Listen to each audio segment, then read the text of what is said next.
Consider yourself lucky if our paths never cross. Except, luck isn't real.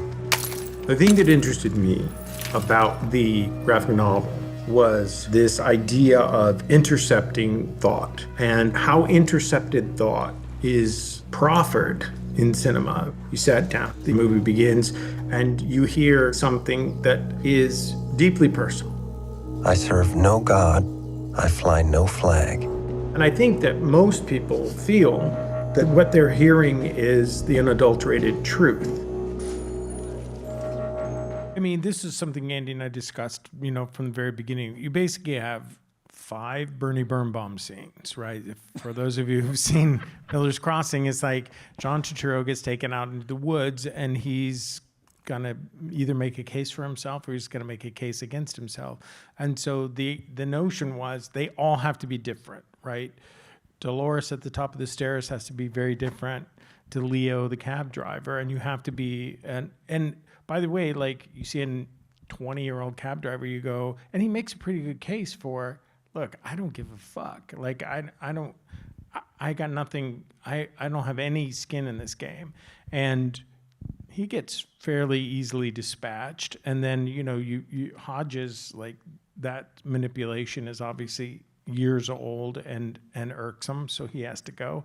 But you get to Dolores, like Dolores makes a really compelling case for maybe being let off the hook. But he's telling us who he is all the time. Don't improvise. Yeah. Well, and then he gets to Arliss and he's like, this guy's in charge? Huh. I don't have anything to worry about from him. His voiceover, what does it mean? And we started talking about the idea of this mantra. This is my framework. This is how I understand what it is that I do for a living. And I'm not a serial killer. I'm somebody who solves a problem for somebody else. Stick to your plan. Anticipate. Don't improvise. Fight only the battle you're paid to fight. Forbid empathy. I had the great privilege and honor of working with David Fincher on a film called The Killer. I have the lead role in his film. To have a very small window of opportunity to go to work and then to be able to work with one of the best filmmakers out there. And what if that begins to crumble and you start to lose a brick here and a brick there? Stick to the plan. Stick to the plan. Stick to your plan. Let's rattle the cage of what a voiceover is meant to exist for. And what if this is self-delusion? It was just a dream come true.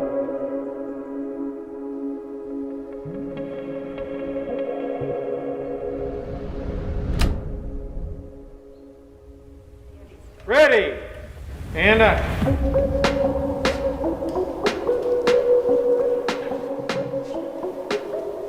Alrighty, moving on. So this is Lost, looking for, I've got this address. Here we go. There are tropes in assassin movies that I question. And the idea of the Men in Black basement with all the stainless steel and rack after rack after rack of different rocket launchers. There are more than 50,000 storage facilities in the U.S. I like to imagine the episode of Storage Wars, where they cut the lock on one of mine and get a look inside. It felt really good to go back to work. The film that I'd done before that was just before lockdown, but that was 2019. So I was definitely ready to go back to work. And Michael, as smooth as you can make it. Here we go. He wants to keep a low profile, so he's not driving Aston Martin DB12 with the wardrobe. This guy has to be able to put an entire ensemble together walking through an airport. So Skechers, yeah, because there's a Skechers store in an airport. My camo is based on a German tourist I saw in London a while back. No one really wants to interact with a German tourist. Parisians avoid them like the rest of the world avoids street mimes. With somebody of David's caliber, it was a very special opportunity for me. Quite a few locations over a 5-month period.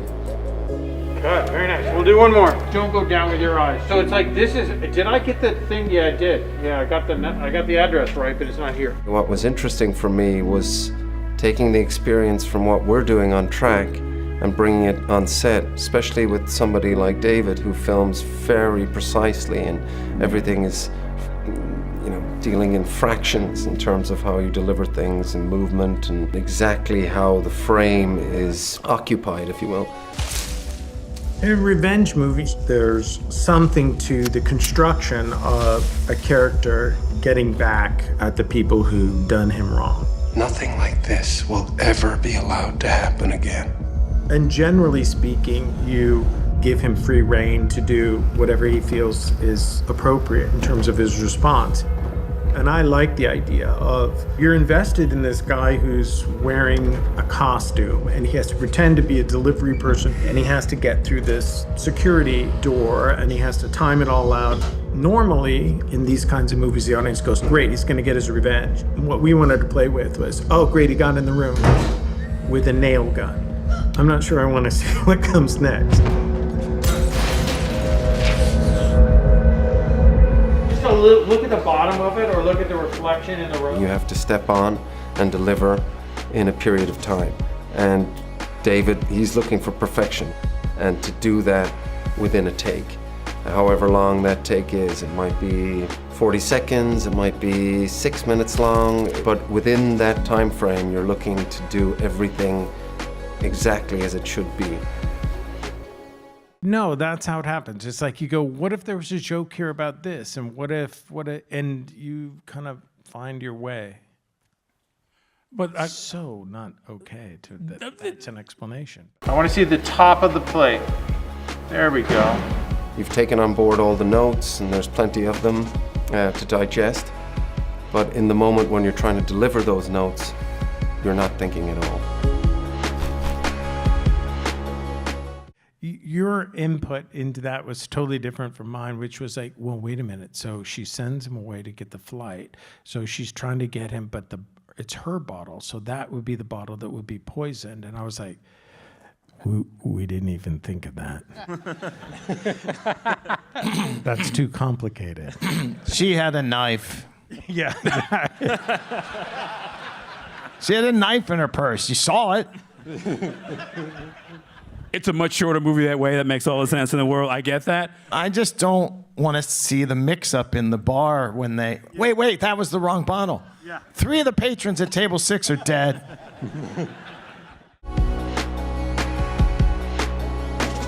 It was a real honor. I felt like I learned a lot from him.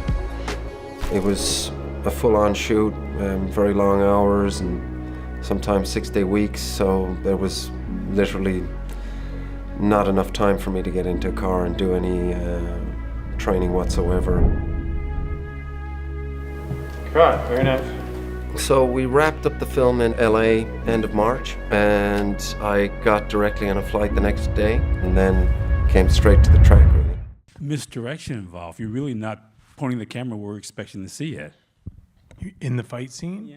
Yeah, for me, the fight scene has a really kind of clunky setup, which is you have 2 guys who are equally adept at murder, and one of them is just watching a home improvement show and doing his hair, and the other one is looking for him to put a bullet in the back of his head. And the idea of, and this was Dave McComer's here, but they in the stunts, we kept saying, like, you got to do it without all the grunting and groaning. You got to do it without all the kind of stuff that we're normally, because they don't want to wake up the next door neighbor, because they don't want, Florida Highway Patrol to come by and knock on the door and have to explain what's happening in here. They've got to be able to dispatch one another. So, the scene is loud, but it's surprising how once we ducked all of the actual efforts out of it, how weirdly the behavior seems so strange. And I think that that's one of the things that, there's certainly a lot of sound pressure in every one of those hits and every time the wall crushes and the dust flies off. But for the most part, these guys are not making any noise. And it is one of those things that makes the hair on the back of your neck stand up, because you're going, I haven't seen that. So, here you are, vigilant, narrowly focused. How's I don't give a fuck going? What's ultimately interesting to me about this sequence is neither of these guys seem to be enjoying themselves, and that always seems to be such an added layer to most fight scenes in movies, is the sheer sadism that is gifted the proceedings by the villain. And I really like the idea of beginning in sort of cowardice. There was nothing about this that was, the samurai meeting the other samurai on the road. This was like, no, I'm going to sneak up behind you and shoot you in the back of the head if I can get away with it. And that's what the plan seems to be until, obviously, things go awry.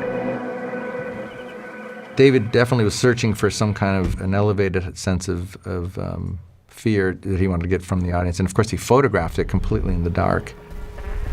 Well, David said to me he wanted it dark. He said, I want this to be a fight scene that exists almost exclusively in the dark. I said, great, Then I started to have a little bit of anxiety, actually, about how dark it was and whether or not I had gone too far. And David said, there are things we need the audience to see, and then there are things that they only need to hear, and then there are things that they can infer. We lit the entire scene once. And it was great because we were able to rehearse things and shoot it in sequence that way. He hears the brute taking a shower. He hears the television coming from the other room. And these things jump around in perspective with the picture cuts that Kirk created. So the sound was to indicate, oh, this guy has no idea that he's going to get ambushed. But then we, as the audience, are completely surprised because it's the other way around, in fact. And if you're a garden lover, prepare to be very excited, because this is one of the oldest country gardens in existence. Stick to your plan. I love the whole setup of this. I love the stretching of it, how slow it is. Anticipate, don't improvise. It's a great example of what the movie is. Killer is in control here. Trust no one. It's steady, it's exacting. Until it's not. Fight only the battle you're paid to fight. It really started with Dave McComer's stunt viz. Dave McComer took the designs of that set, constructed it on an empty stage floor out of cardboard boxes, and then they choreographed and rehearsed it over the course of, God, it must have been several weeks or months maybe. The first thing that I did was go into the dark corners of the internet and just start watching actual footage of, that people caught on street corners with their iPhones of people legitimately beating the crap out of each other. The things that would always make me just react were the big slam. I talked to Don about creating these wild floors that we could pull out and throw 8-inch pads in with high-density foam that had been scenic to look like the floor. And then put Sala on a dead man line so that his chest would just kiss Justin's when they would hit the ground. Very specific articulations of glass. Not only are we seeing the practical props, but then all the beautiful, subtle uses of CG that creates this incredibly anxious, intense sequence. Well, I think if you go, if I move the camera to the left, is it more iconic? You're probably setting yourself up for a really dismal. I guess I'm not going to ask that question. I feel like this movie is not necessarily a response to a filmography. It's not really like it's not like I'm going.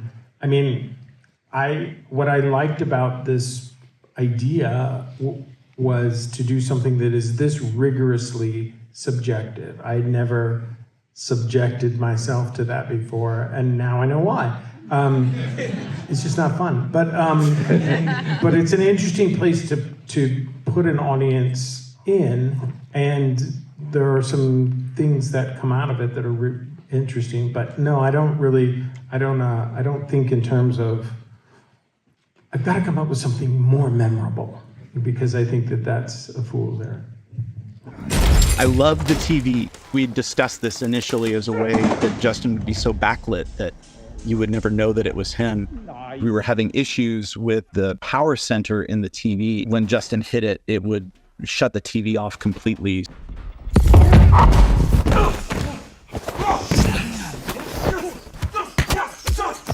The stunt world, the sounds that we make are a form of communication. Making sure that the other guy knows that your cadence is correct. And if his sound timing is off, even if I'm not looking at him, I know I have to adjust. There's a lot of grunting and huffing and puffing and ugging and, to me, I want this to be the world's quietest fight.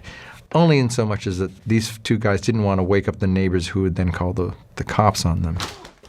And I was like, let's take it all out. It's just going to be bones breaking and crushing plaster. And it was really kind of disconcerting the first time you saw it, because you were like, well, they don't feel like they're hurting each other. It's like, well, they are hurting each other. And Ren has yet to decide whether or not the audience will feel that. Brutality of it is enjoyable, I think, more when you get built-in pauses so that you can hope that it's over and then go, oh shit, it's still happening.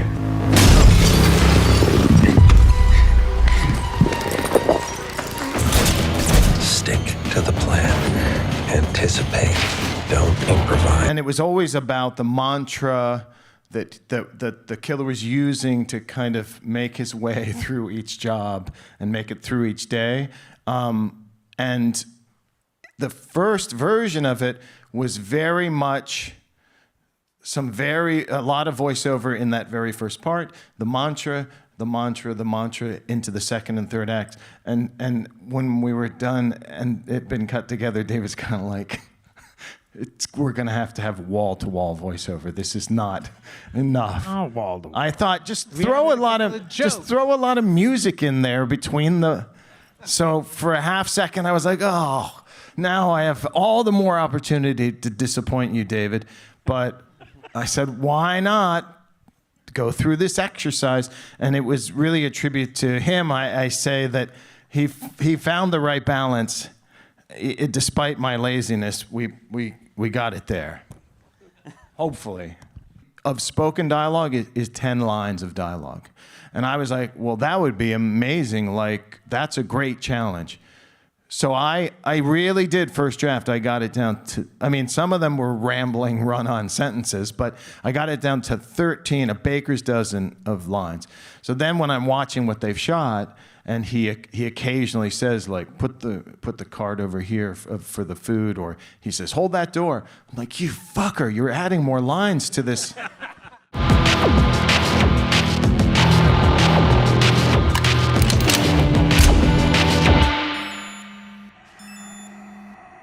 Well, I just want to ask you, when he takes the drink, I always saw, I think Sion saw it as, and maybe David does too, as kind of like,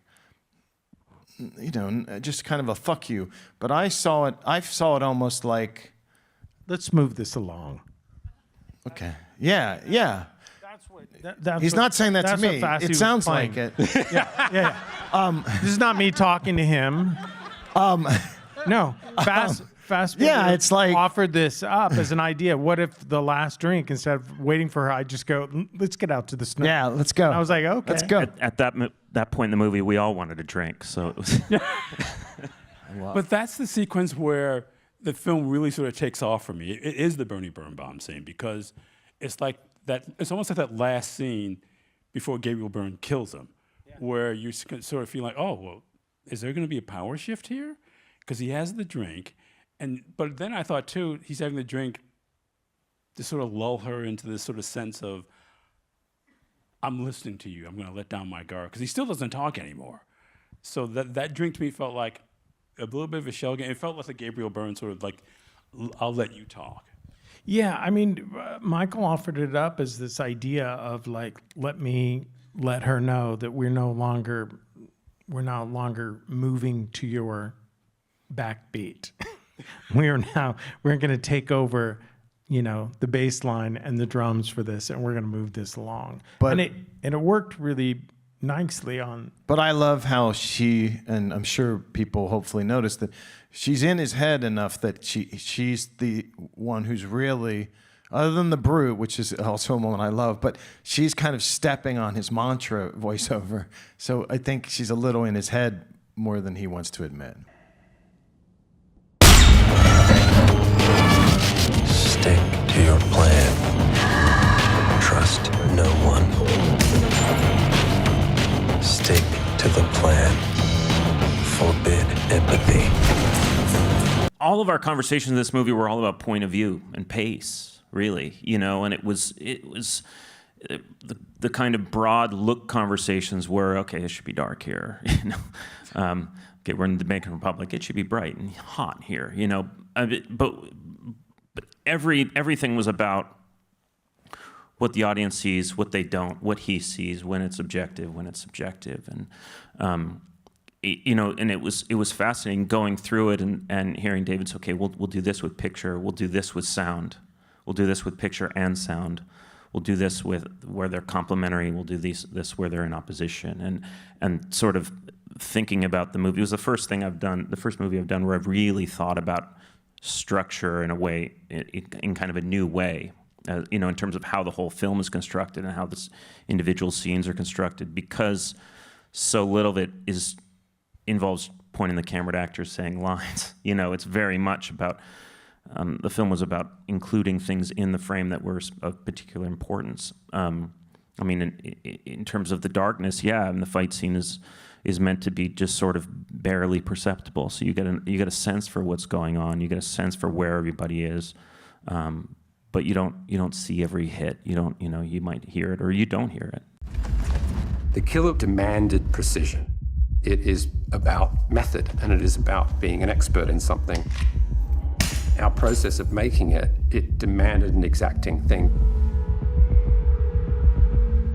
That drive was about telegraphing you're safe. So it's relax, you're home, calm, breathe, and then cigarette butts. And that's how exacting he is. To me, that was the thing I was most excited about with the movie, is that it was this sort of singular character where you're not really hiding in dialogue. Like, as a film editor, dialogue can be quite obvious in a lot of ways of how things want to get put together. This is very much a movie of, we see what he looks at, and that's all. So he's the meter for the movie. And when he's calm and in his process, things are relaxed.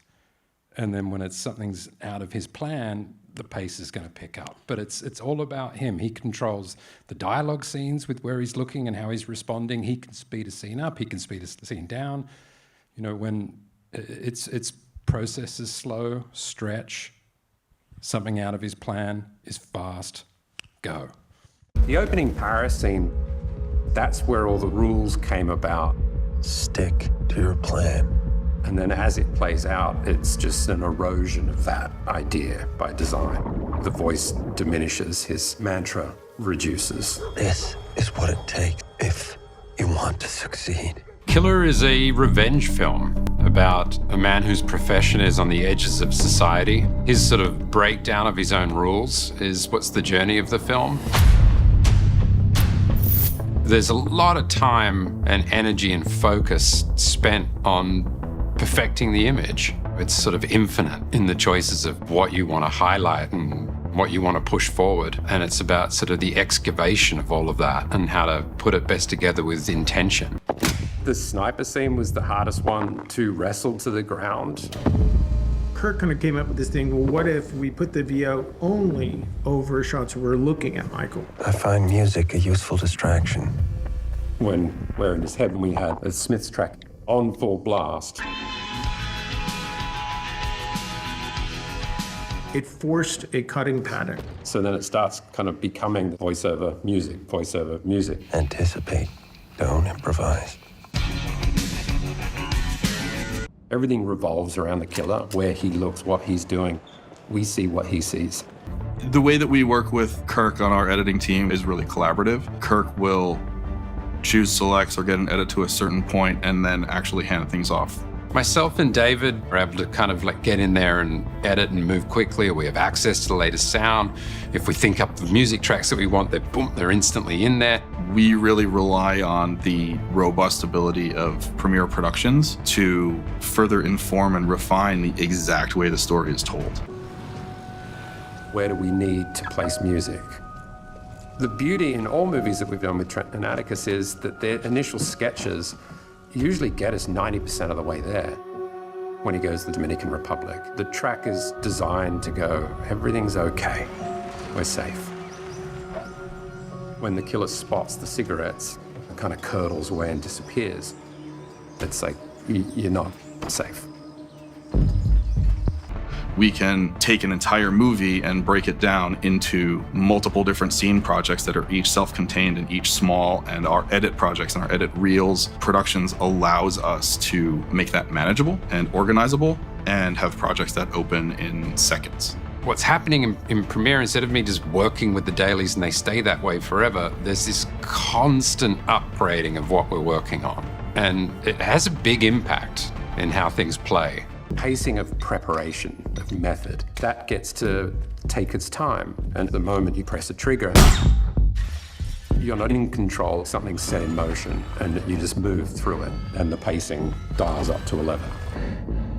By its nature, it always is plotting, anticipation, action go fast. In The Killer, there are various different color palettes that are responsible for establishing different locations and regions. So there's an entirely separate color process. It's a process that Erik is doing in-house, and he's tweaking it as we go.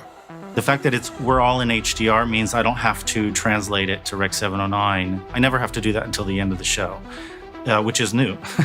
Having the cut done in HDR is pretty interesting and wonderful, actually, because David might have me grade something just to make sure it's going to be able to be polished exactly the way he wants it, even before that cut is locked. We can use that to further inform and refine the exact way the story is told. And that means that we can move very, very quickly and very nimbly. Premiere essentially lets us change the rules of the game to match the game that we're actually playing. There's really a lot of pride that you can find in knowing that everything is working so well for your team and for your editor that all they get to do is do their job without worrying about it. The joy of this movie to me is the precision of the killer and the fact that all details get given that attention span. Everything had intention. It's all deliberate.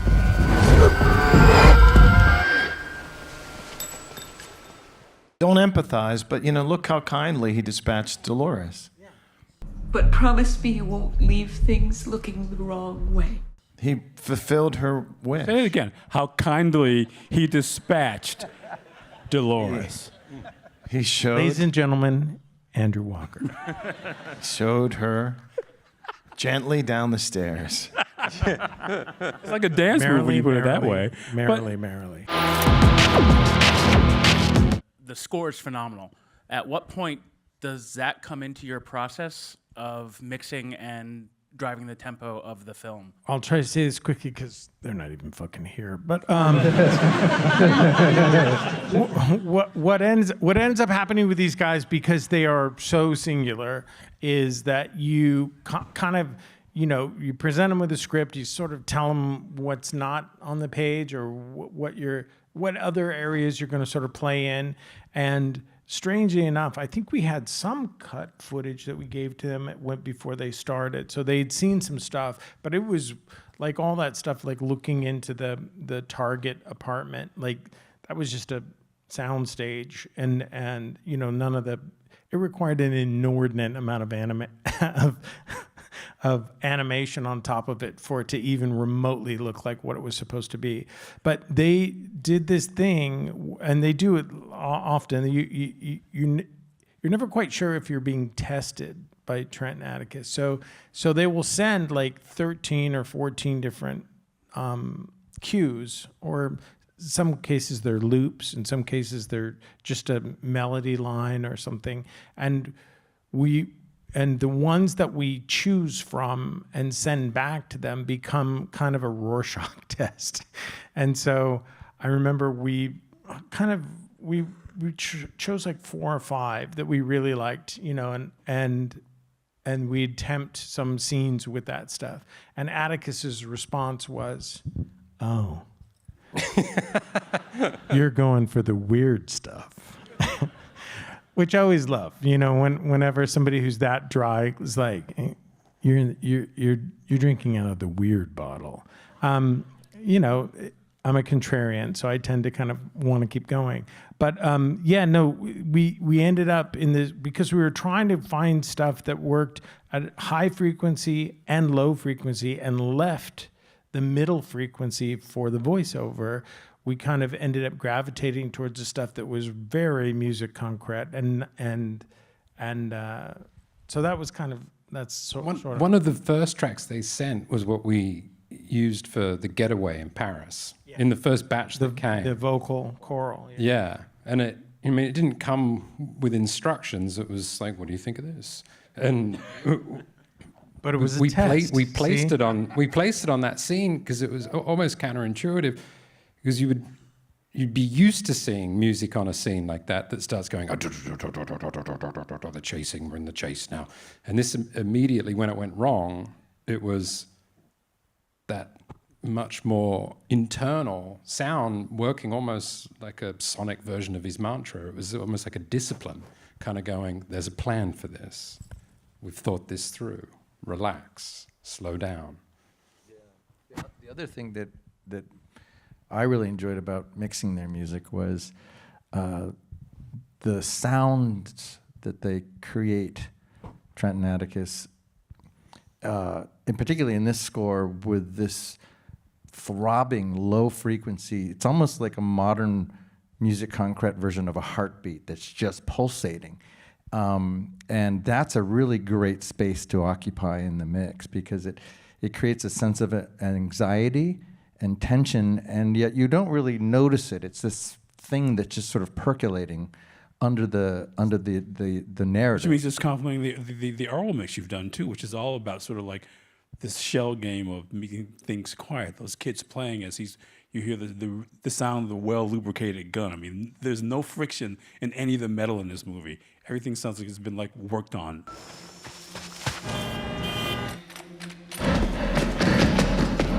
For 100 years, sound in cinema has been the smoothing element to transition from one idea, one scene to the next. What if it wasn't that? What if it was very jarring? What if you became aware the movie's making progress, it's gone to another place? Cool moment of sound design when Michael... Just one? There were a lot. But my favorite one was when Michael Fassbender's girlfriend finishes basically talking to him, and you can see him kind of deciding that he's going to go on this revenge streak, and you sort of hear like a machine power up somewhere in the hospital. I was just curious about what the thinking is behind those sort of more like emotionally evocative pieces of sound design, and how many of them are happy accidents or stuff like that. Oh, thanks for noticing that. Yeah, that scene, and you can see it at the beginning when Fassbender's running in and the lights are flickering. So he establishes this developing country situation where you're in a hospital, but the power's coming in enough because the diesel generator just kicked in because there's not electricity here, you know? And so that creates some tension. And it was David's idea, actually. He wanted to have some sort of sound that would indicate the power's off, and now it's coming back on because the generator's back online. And so that sound then, once we created that sound, then that created a noise that would pop out that would scare the babies, that would then get all the kids crying, and then that would, so there was a whole sort of layering of sound, or noise as we call it. And I don't know if a technical term. Yeah, noise. Noise. But and we're going to need about 23% more noise for this.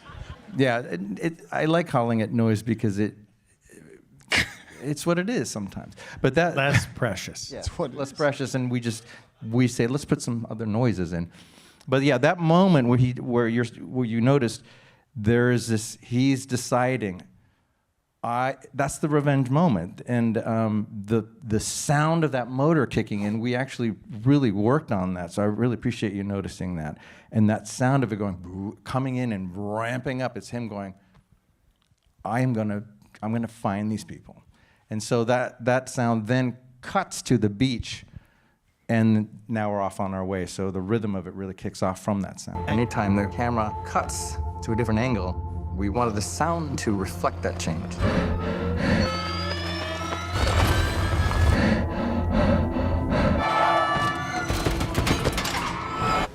In order to put you in his head when he has the earbuds in, the music has to blare.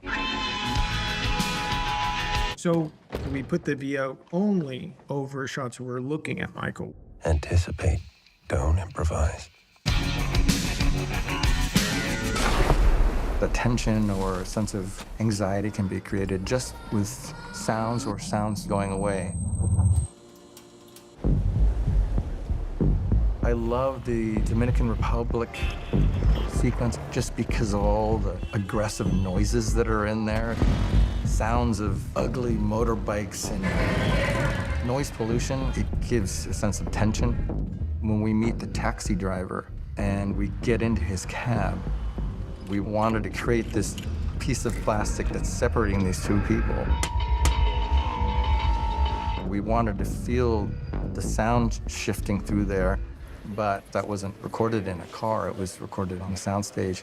So we had to create all of the sounds.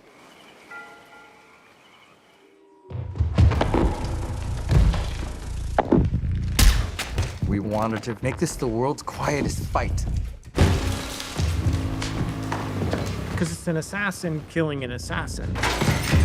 Sound is a portal into a stranger's mind that is incredibly influential.